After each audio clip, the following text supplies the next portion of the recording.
Welcome back to the channel, my freedom loving 2A supporting patriots. I'm back with a new purchase I just made, and as you can tell, it is a Glock. It's going to be the Glock 44. I've been wanting a 22 pistol for quite a while now, and this is what I ended up deciding to go on, and I'll go into that here in just a minute. But let you get a quick look at the label there. We'll go ahead and open it up, see what she comes with. So here you go. Here we'll just kind of pull everything out real quick. It comes with two 10-round mags. Already got them numbered, as you can see. Extra back straps. These will be the medium and larges, with the bead tail and without, of course. Your lock, cleaning brush, all that good stuff. There's also a little tool in there. Let's see if we can't slide it over. There it is. Little tool there, and that guy's used for adjusting the rear sights. And then of course you got your paperwork and stuff. Get that out of the way. So this gun has a production date of June 29th, 2020. I know a lot of the early on ones were having troubles with slides cracking and I believe extractor issues. And so this is a newer production one, so hopefully we don't run into any of those problems. First thing you kind of notice when handling it, if you're used to handling Glocks or, well, just basically any compact guns, is how light this is. I believe with the mag inserted empty, it's under a pound. It's 15 something ounces. So pretty impressive on that. Shoots the mags out just great. That's basically horizontal, and it's just popping those mags out just fine. The mags are only 10 rounders, which sucks. I think we can all agree on that they could have probably gotten at least 15 in those, but it is what it is. Slide here is polymer slide and then steel inside of that. So obviously it couldn't be all polymer, or else the gun would blow up in your hands basically. But it does have front and rear slide serrations, which is nice. You look at the sights there. Typical Glock sights, except for this one is adjustable for both windage and elevation, which is a really handy thing to have. Slide release here is going to be ambi, so you can drop that from either side, which is nice. And your mag release is reversible, so you can set this completely up for left hand. Magwell, nice flared magwell, as you can see there, which is a nice touch. As far as our trigger pull here, standard, I'd say trigger for a Glock. Nothing to write home about. Definitely gets the job done though. Nice, pretty short, audible reset. I mean, it's not the shortest ever, not the worst. Right back on it. It's a little heavy there, so that'll break in over time, of course, but not too bad as far as the trigger goes. So being as it is only 10 round mags, I went ahead and already picked up some extra ones. Oops. We're getting ready to hit the range here. And I did go ahead and broke in the mags, or what I consider breaking in the mags, and just by taking the mags and running them back and forth, I did that 50 times on each mag, roughly. I was watching YouTube videos, and so I probably wasn't counting super good. So I went ahead and somewhat broke them in. It is nice big buttons on there. They are easy to grip, so it should make loading these a breeze. And why I decided to go with the Glock 44 is because if you guys follow this channel, you know I have a polymer 80 Glock 19, and I do carry that a decent amount. So I wanted to go ahead and get a gun that I could still run in those holsters. So take my Olight PL Mini Valkyrie here, slaps right on, and then I got a couple holsters here. Snaps right in. Like I said, these holsters are made for my P80, and so good retention out of this one. My inside the waistband, it does fit in there, but you can see it's loose, so it's going to slide right out. So I can go ahead and adjust the tension on that, and it'll fit perfectly.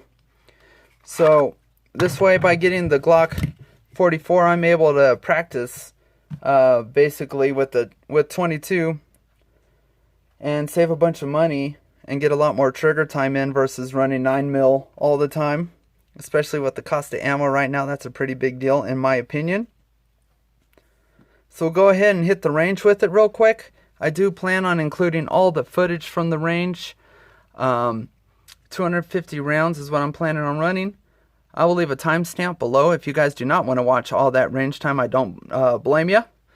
And then we'll come back and I'll kind of give you my final thoughts and of the first impressions on this gun.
second picture, so put the rounds there.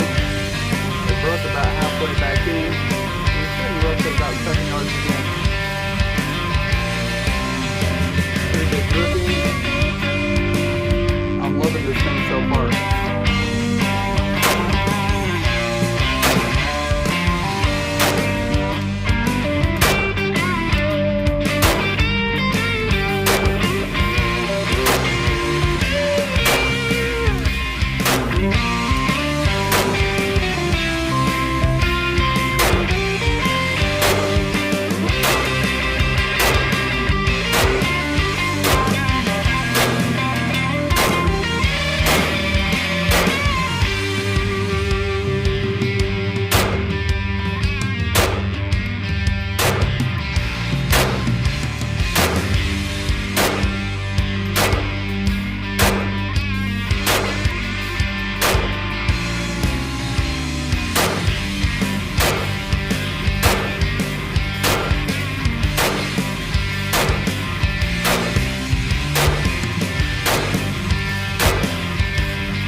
has a failure to extract on that one, so kind of weird.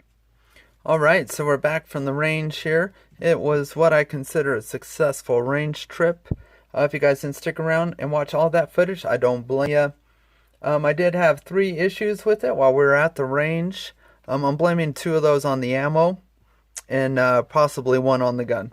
So I had 1 round that just failed to fire. I tried loading it a couple times, so just bad ammo. I did have 1 stovepipe, which I'll go ahead and blame that one on the gun, I guess.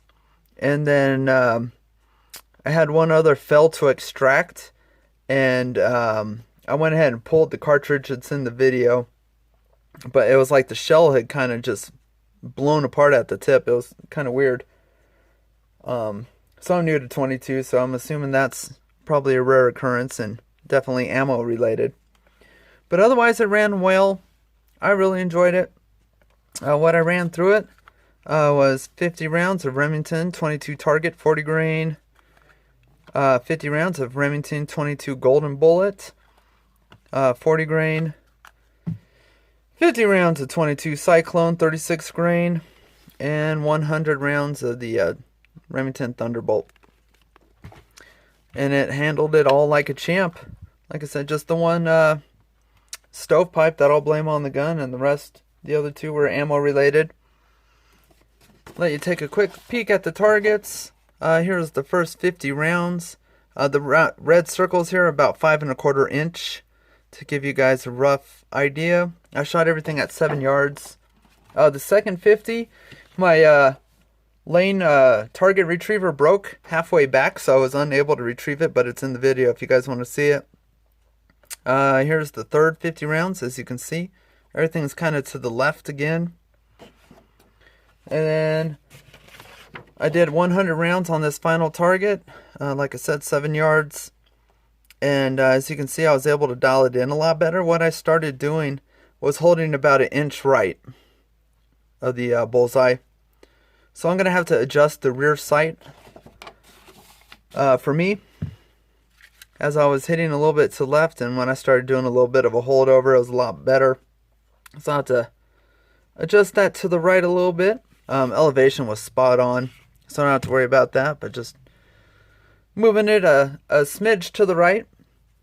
But otherwise, it was a sweet little shooter, you guys. I enjoyed it. It was actually probably the most fun I've had at a range in quite a while.